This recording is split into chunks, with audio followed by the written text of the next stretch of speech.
Bonjour, voici la correction de la fiche essence ou diesel.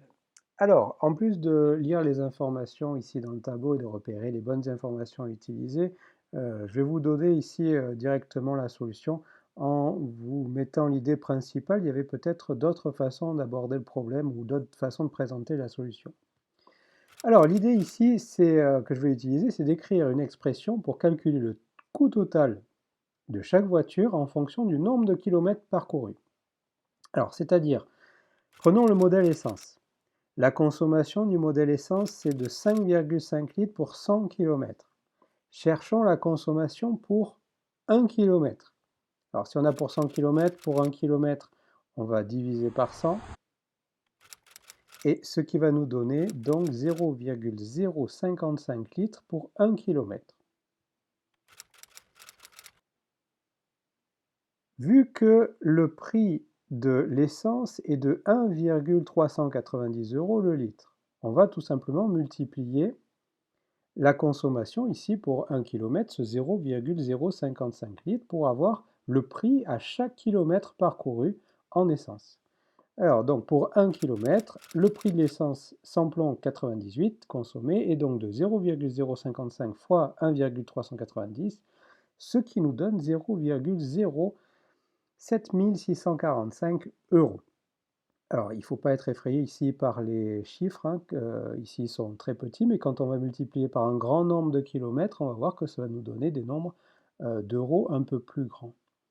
Alors, voilà, donc ça c'est pour 1 km. Ben maintenant, si on veut parcourir un certain nombre de kilomètres, si on veut parcourir X kilomètres, on va donc payer à chaque kilomètre parcouru en essence 0,07645 x, le nombre de kilomètres, fois 0,07645.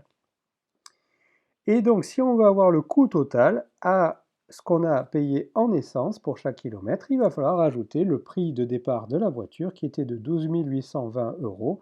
Donc, pour X kilomètres, le prix total est donc de 0,07645 x plus 12 820. Qu'on peut traduire ici aussi en écriture avec les fonctions. Par exemple, appelons f cette fonction-là. L'expression de f, ça va nous donner donc f de x égale 0,07645 x plus 12 820. Faisons la même chose pour le modèle diesel. La consommation était de 3,8 litres pour 100 km. Donc pour 1 km, il suffit de diviser par 100. Et on trouve donc 0,038 litres pour 1 km. Donc la voiture, pour 1 km, la voiture consomme 0,038 litres. Le prix du gasoil, là, est de 1,134 € le litre. Donc, ce qui veut dire que pour 1 km, le prix du gasoil consommé est donc de 0,038 fois 1,134, ce qui va nous donner 0,043092 €. Et donc pour X km, le prix du gasoil consommé sera de 0,043092 x. Et si on rajoute le prix total de la voiture de départ, pour X km, le prix total sera de 0,043092 x plus 15 620. On peut le traduire aussi par une notation avec les fonctions. Alors on va prendre un autre nom pour cette deuxième fonction, par exemple g, et la formule sera donc g de x égale 0,043092 x plus 15 620. Alors essayons, maintenant qu'on a fait ça, de représenter graphiquement ces deux fonctions. J'ai mis première méthode avec un graphique, on va voir une deuxième méthode juste après.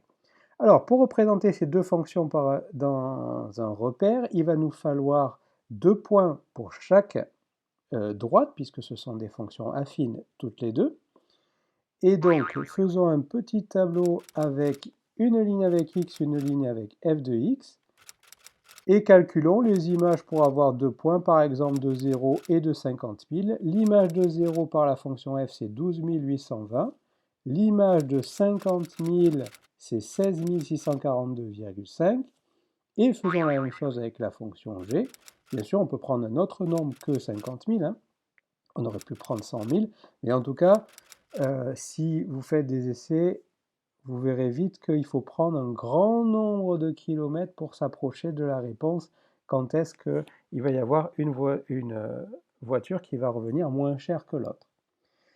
Alors ici, donc pour 0, G de 0, c'est 15 620 et G de 50 000, c'est 17 774,6.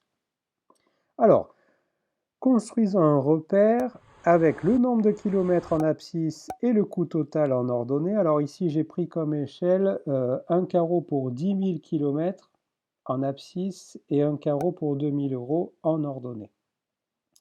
Ce qui va nous donner donc, pour la première fonction, pour 0 km, on va monter jusqu'à 12 820, donc c'est à peu près ici.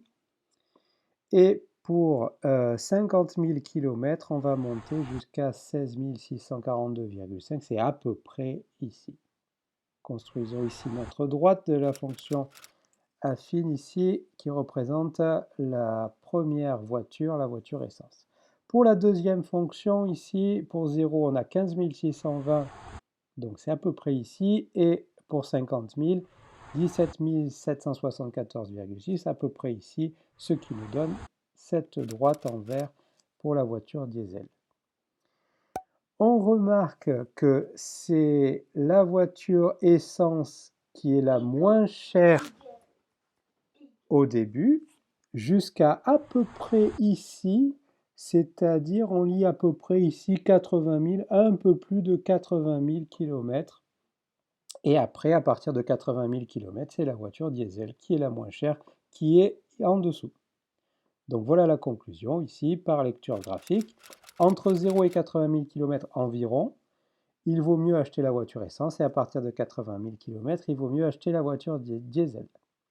Alors pour trouver ce 80 000, je vais vous montrer une deuxième méthode avec une équation ici pour connaître le nombre de kilomètres qui donne le même coût total pour les deux voitures. C'est-à-dire quand est-ce que les deux voitures pour un certain nombre de kilomètres vont donner le même coût. C'est-à-dire quand est-ce que pour x, on va avoir la fonction f de x qui va nous donner le même résultat que g de x. C'est-à-dire, si on reprend les deux formules, quand est-ce que 0,07645x plus 12 820 est égal à 0,043092x plus 15 620. Alors, allons-y pour résoudre cette équation. Première chose, on va éliminer le 0,043092x en faisant moins 0,043092x des deux côtés. Ensuite, on élimine le nombre constant 12 820 en faisant moins 12 820 des deux côtés. Et il ne nous reste plus qu'à diviser par 0,03335 et ce qui nous donne x 83 937,89. C'est à peu près ce qu'on avait lu sur le graphique, à peu près 80 000 km. Conclusion, les coûts des deux voitures sont égaux pour 83 937,89 km.